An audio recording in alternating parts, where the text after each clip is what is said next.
Hi, I'm Warnell Berry Jr. and I have sung the Messiah about 25 times. Mostly just the Christmas section with the Hallelujah chorus added, and with Apollo 4 years doing the complete Messiah.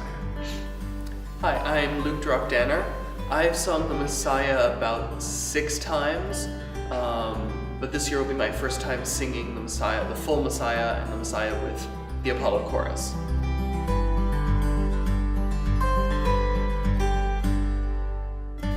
I think Apollo, of course, of Chicago's performance of the Messiah is very different. I think it's very accessible.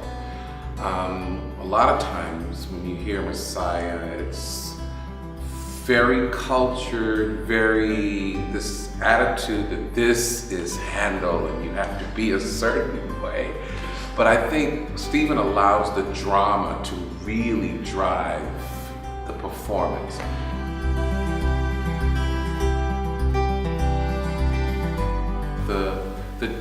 The main difference, because Apollo is such a large group and the work is more conducive to a smaller setting, the benefit is that during melismas especially, we can kind of divide that up. We can stagger our breathing, and we don't have to sing as full as we would sing, say, any other work with a symphony.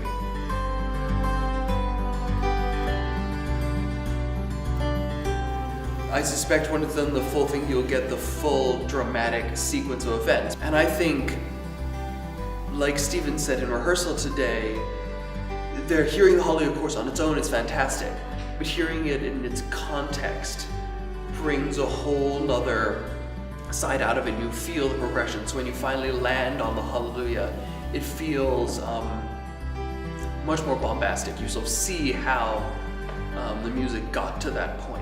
It didn't just sort of spring out of nowhere.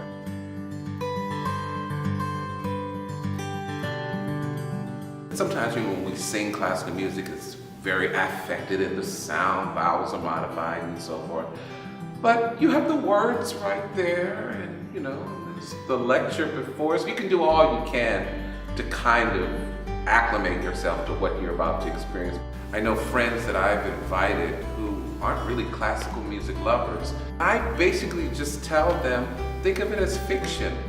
Think of it as you're watching Harry Potter or any other long story that tells the life of someone, and then they really get into it because it's a fascinating story whether you believe it or not.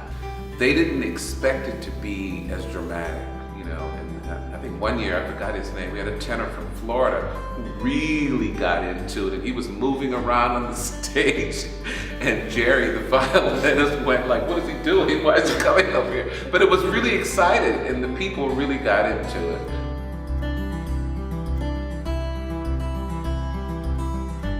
The Amen at the end, people talk about this all the time, as they should be talking about it all the time, because it's the most celestial thing arguably ever written. It's fabulous.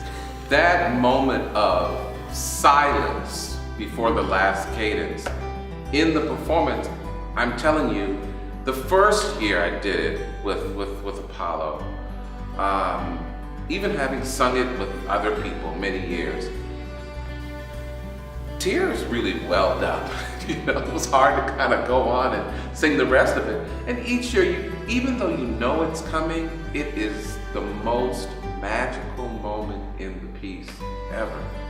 I know Stephen the other day in rehearsal referred to it as like, the sort of door to heaven opens a little bit, you hear the music come out a little bit, and then it gets shut again after the 4 minutes that it goes on. But it's truly marvelous. And I think if you had to sit through a performance that was 8 hours long, if we were to get to the Amen, then it would be worth it. It's just like, it's like time stops and we're in slow motion or something. But it really, so if you can just come and make it to the end, I promise you, you will have that wonderful moment before we sing the last cadence of Messiah.